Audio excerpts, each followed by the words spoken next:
Hi guys, this is Brett from TopoRanger, and welcome to episode 36, Wind Cave POV.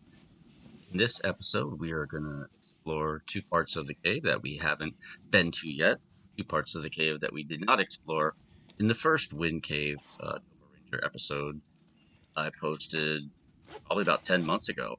In that episode, we were searching for the exact spot where a Boy Scout had been trapped in the cave to be rescued. He actually had to be chiseled out of the cave, and we did not find that spot. I have done further research on that event, and I think I do now know exactly where that spot is. In this episode, we're going to go to the southwestern portion of the cave, and we're going to see two different parts. One part was opened up in the 1950s, and the other part leads to the fourth entrance I have not seen yet. So, without further ado, let's get started and let's go have some fun. Hi guys, this is Brett for TopoRanger. I should have already explained what we're going to do today in the intro as I was hiking up here. So let's just get it started. We're going right to the area that we didn't cover last time with our new light and our new camera. And we're going to poke around and have some fun. All right, let's get to it. It's kind of muggy today. It's actually really muggy today. So this is going to be, it's very nice in here. As I mentioned in the previous video, another name for this cave is Cold Air Cave because it's pretty cold in here.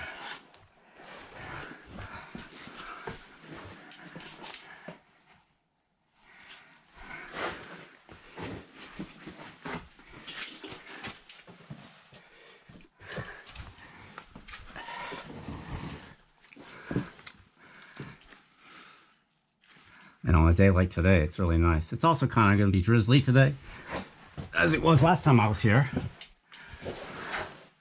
which must have been at least 8 or 9 months ago, maybe 10.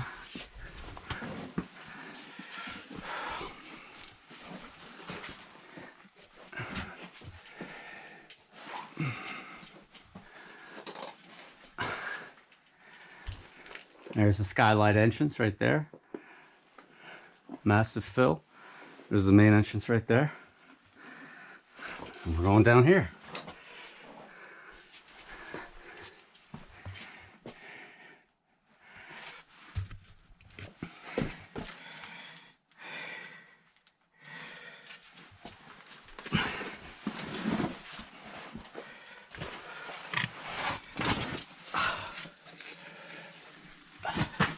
This is the passage that connects the two sections of the cave. It's the only one that's big enough that's traversable that does do that. There might be some others, but they're too small.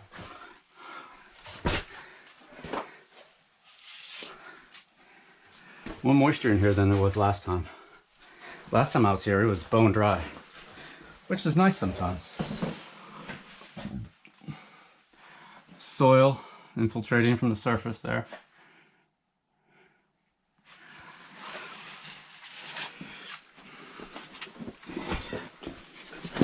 Yeah, the weather report is calling for showers throughout the day. I wanted to go to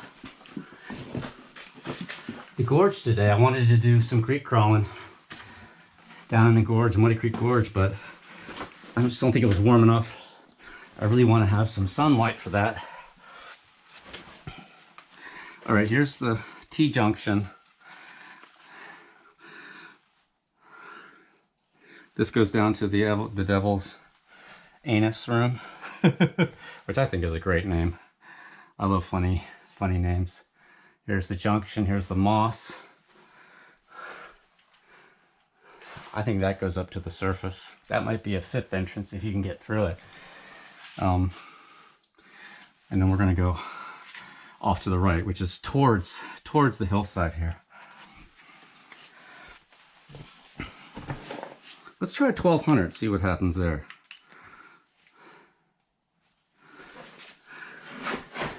Theoretically, this could extend the battery life. Kind of have a feeling. I mean, I like bright stuff. I like bright light. Hey, let's take a quick pop back into the devil's you know what with this big light, with this bright light here.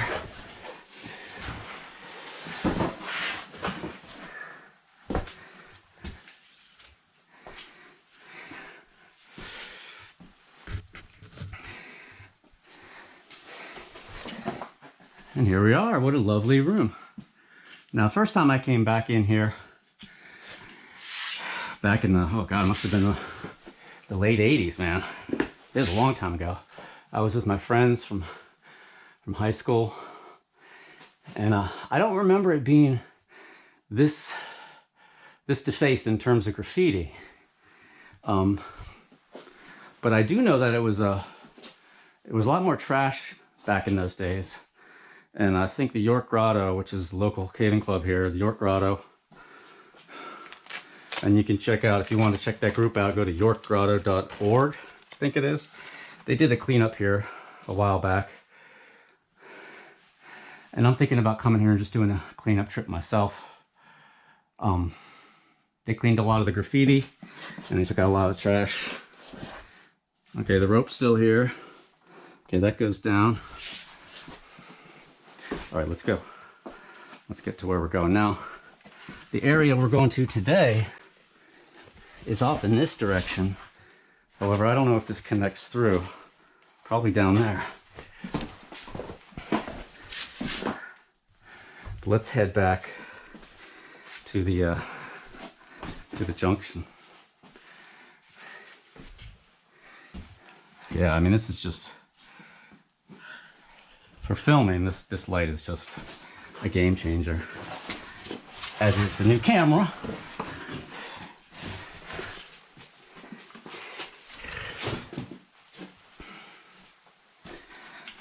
Now the spot where the Boy Scout was trapped is up there. You basically climb over this rubble and there's an ongoing fissure back into the hill. And then you go up a little bit more and there's the spot. But we'll save that for another trip. Here's some pretty old graffiti. That's chiseled, actually chiseled into the schist here. I wonder how old that is. All right, I'm gonna get a drink of water, take a peek at the map, and I'll be coming right back. All right, here we go.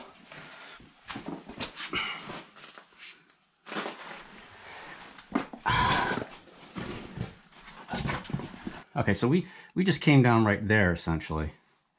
And that's that split. That's that one connecting passage right there.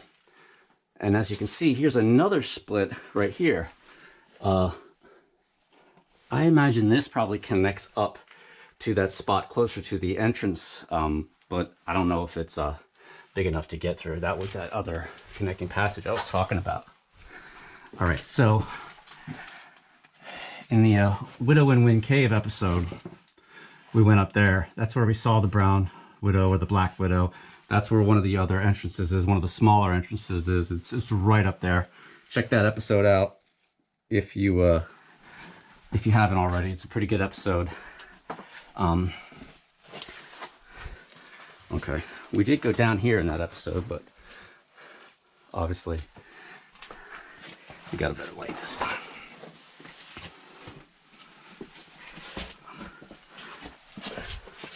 So basically you drop down into here.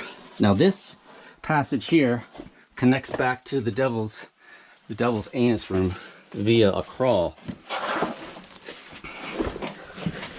What we're interested in here is going down here. Now there's a third entrance here. A fourth entrance actually. You have the main entrance. You have the skylight entrance. You have the entrance we were just looking up at where the Black Widow was. And then you have the fourth entrance, which is going to be right down here.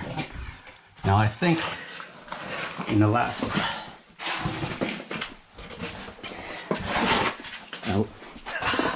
Now last time we were here, we had gotten right to this spot. I remember, it was right here. And that's when I kind of ran out of time, or I don't know if I was having equipment failure, I'm not sure. this fissure here, that goes to another entrance. First, we're going to go down this passage here.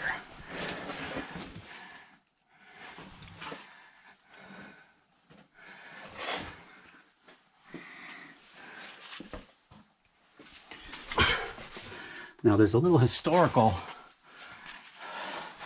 nugget of information here. Okay, this spot right here, and this is a section of the cave here. This goes down into a fissure pit and extends. This passage actually extends beyond the fourth entrance, heading towards the river.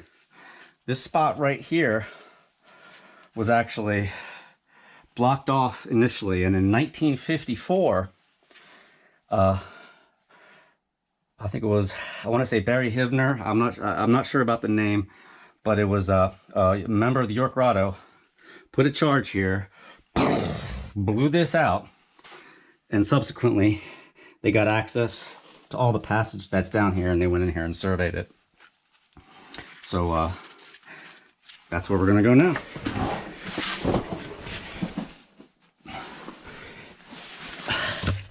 Gotta be really careful not to light up my camera.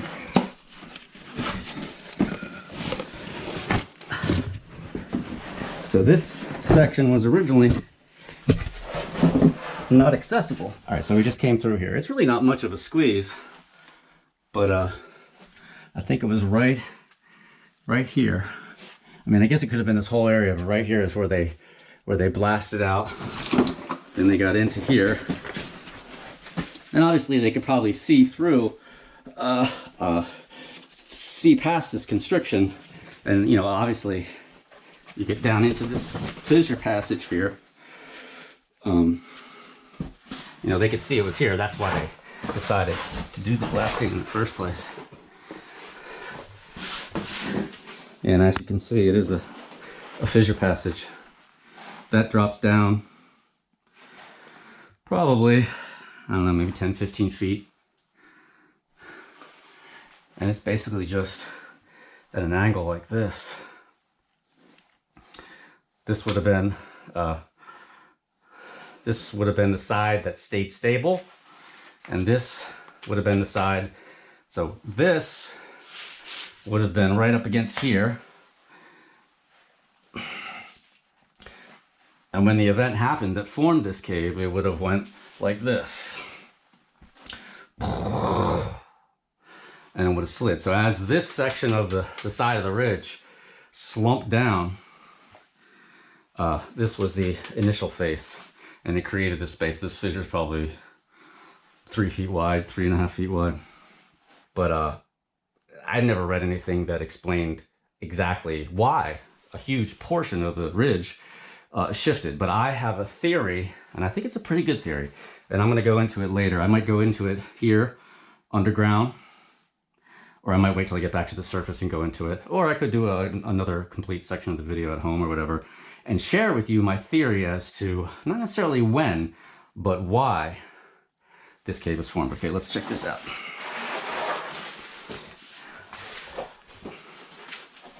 For right now, let's just go across here.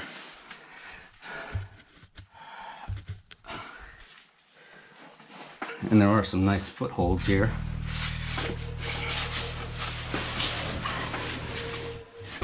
Be careful. We're in here.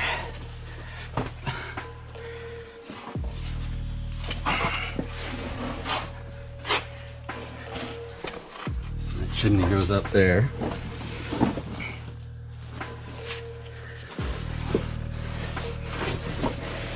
So now we're at the bottom of that fissure. We came in right over there, right up at the top.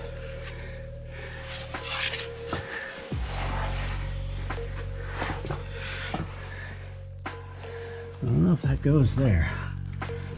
All right, back guys. We're still at the bottom of this fissure. What we're gonna do now, after I wipe my face off,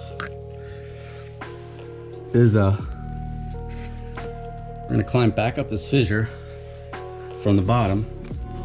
We're gonna head back out to where they blasted it open.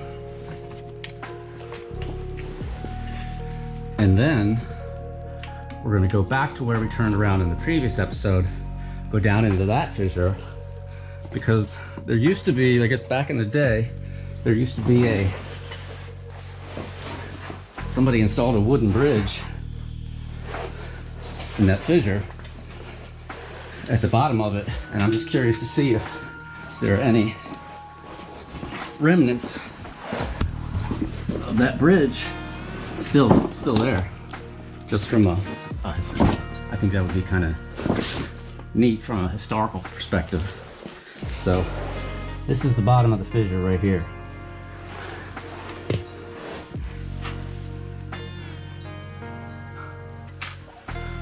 And the fissure seems to get more narrow as it goes deeper. All right.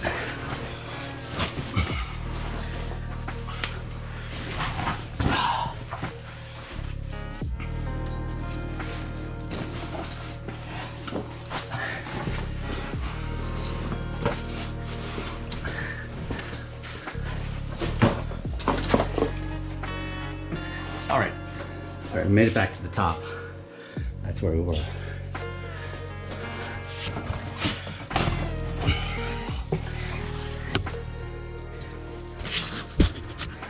Here's the blast squeeze.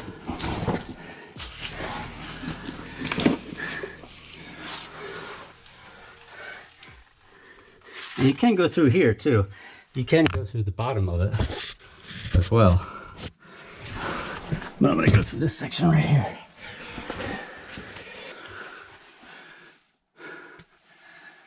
You can already see surface stuff infiltrating, and it's probably 5 degrees warmer here than it was at the bottom of that fissure.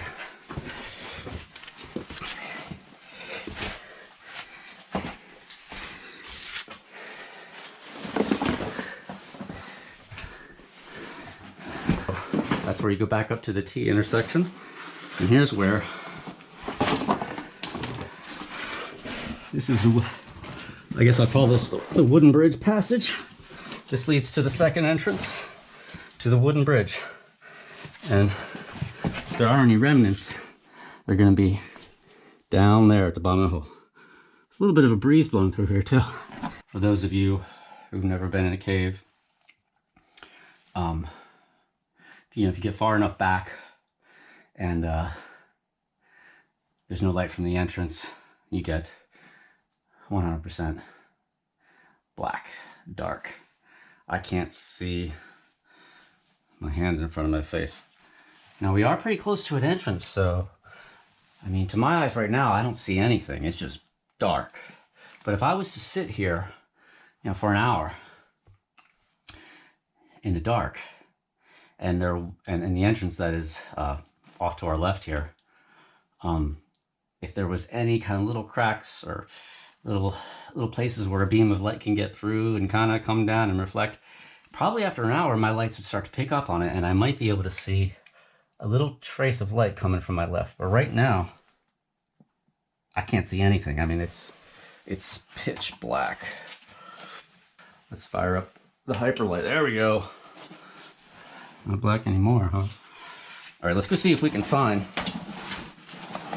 some of that wooden bridge.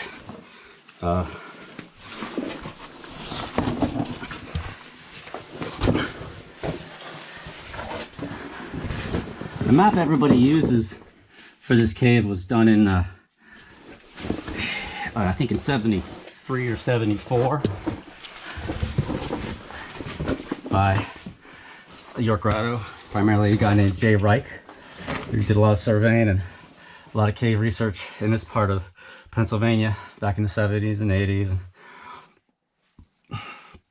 So it's been 30, 40, 50 years since that map was made, so I wouldn't be surprised if there was nothing left of this bridge. I don't know when exactly the bridge is dated. Oh, look at that. Oh, that's interesting. Somebody brought in an aluminum ladder. Okay, that's different. I've never seen that before. That's where we came. There is a little bit of a drop here, but That's really safe. Look, it's aluminum ladder tied off with a shoestring. All right. Now what I'm going to do here is, I'm not going to use the ladder because I don't trust it. But I guess you could, but you're going to want to wedge yourself. You want to push out against the fissure walls. And I wouldn't put my full weight on this thing. There's plenty of ledges here that you can shimmy down. You don't need to use that thing. That's a little ridiculous. There's the ceiling. Okay, so this is the fissure. Let's go down to the bottom. And here's a piece of wood here. That looks like a stick. Oh wait, there. Oh, hold on.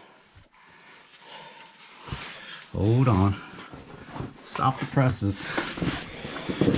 What do we have here? Aha. Oh. Yeah, here it is, right here. You see it? This. There it is. I'm willing to bet that this here is a piece of that bridge that was broken, run down, and unusable even back in the mid-70s when Reich surveyed this cave. And there's another piece right there. That looks like about it though. I mean, it's at the deepest part of the fissure. Huh. That's interesting. Okay.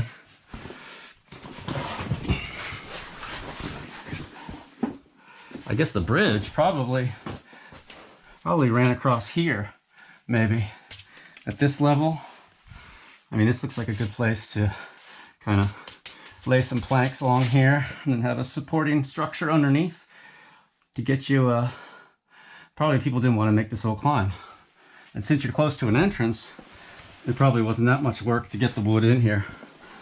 And back then, people were into, you know, making caves easier.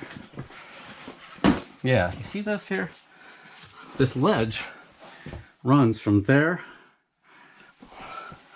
almost the whole way to where the aluminum ladder is. So I'm willing to bet that's where they had the bridge, and those are the pieces left over. I mean, who knows? That bridge could be from, you know, could be from the 1800s. Up here should be a fairly big room, and then, oh yeah, okay.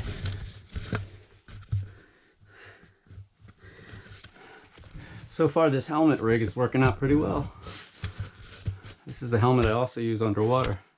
This is not my main caving helmet. I tell you, man, I'm cold. How long have we been in here? 45 minutes. And I mean, I just have a t-shirt on. As you can see, I'm wearing my my coveralls today. These are my caving coveralls, and it's a lot more pleasant going underground in a proper set of coveralls. They're a little torn up, but they have knee pads inside the knees, and they've got these straps here you can tighten up, and the wrists and the ankles have Velcro tie-offs. It's got pockets. It's got a little hood embedded in the neck. These are quite old. I bought these quite a while ago. I think I got this at a convention.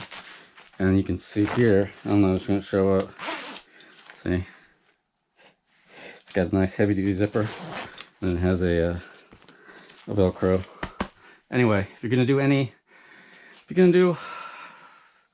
anything more than a little bit of caving, I recommend getting some coveralls, because it's just a lot more comfortable. All right, so here we are in this relatively big room, right? And we're right below the ridge now. It is about 10 feet high. As you can see, it's massive. The closer you get to the side of the ridge, so in other words, this looking directly out through this breakdown here is Susquehanna River. is that way. It's directly that way, not very far. So as you get close to the ridge, you can see it's just crushed, crumbled. See some foliation there. And you can really see the color. It's a nice sized room here. I mean, like I said, I haven't been to this part of the cave in God knows how long. Long time.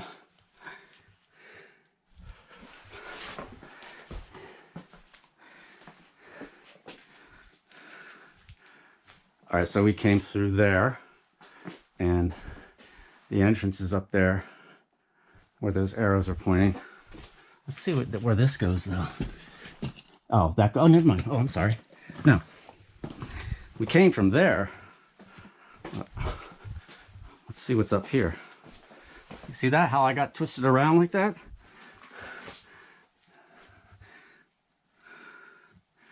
I don't see anything up there. It's easy to get disoriented. Okay, I guess we just got one way to go. All right, let's see if we can find this fourth entrance.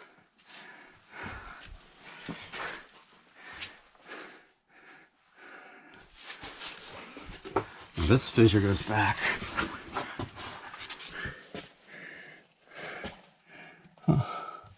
That fissure goes back there, pinches out.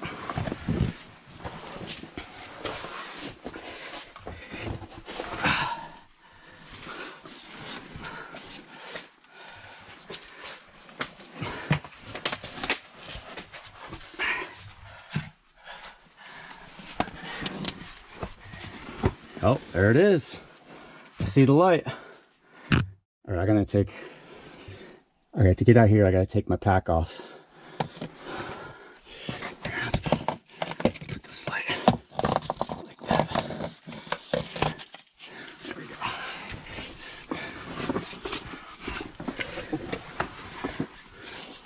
It's a little bit of a squeeze here, not much though.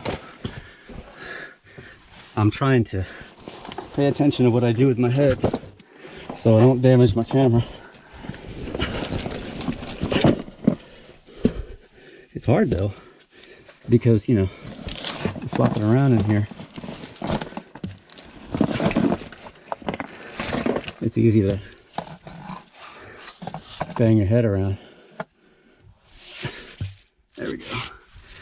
Especially in the smaller spaces.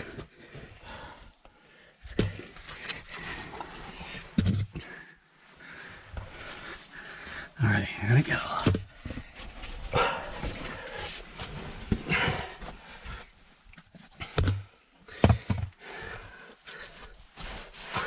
What I should do is build a kind of a cage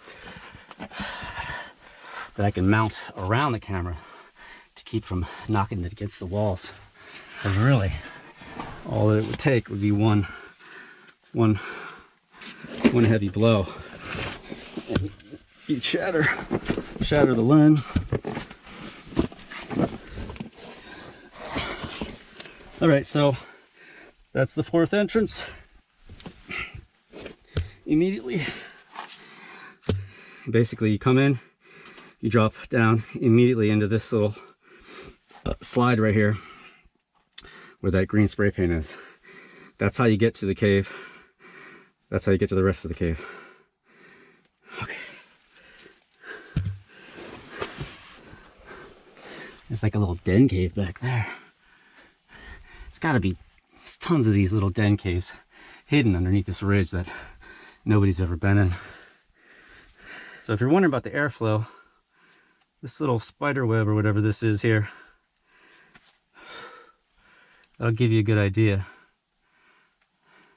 That's not me blowing on it, that's just the air coming through.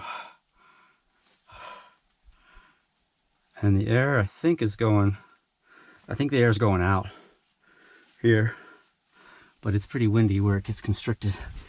Right. I don't really want to go outside into the muggy air because I know I'm just going to start sweating. But let's go for it.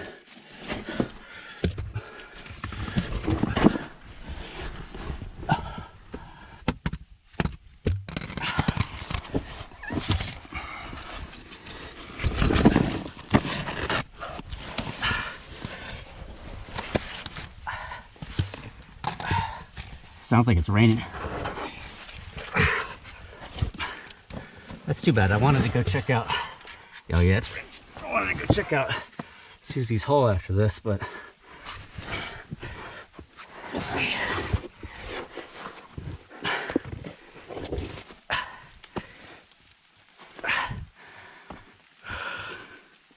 And here we are, back on the surface.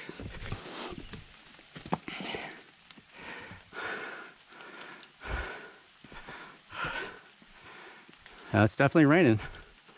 So that's the fourth entrance right there. That's the kiosk. That's the main entrance. Let's just walk right up there. I'll show you how close it is. If you ever come up here and you want to go in a different entrance, it is not far. Fourth entrance.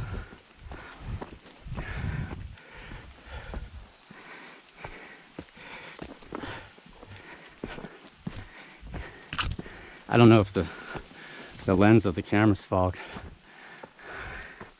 Hopefully not.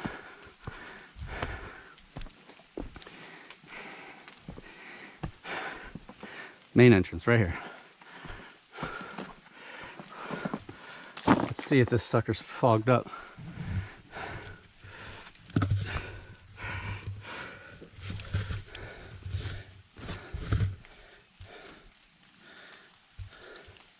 No, it isn't. All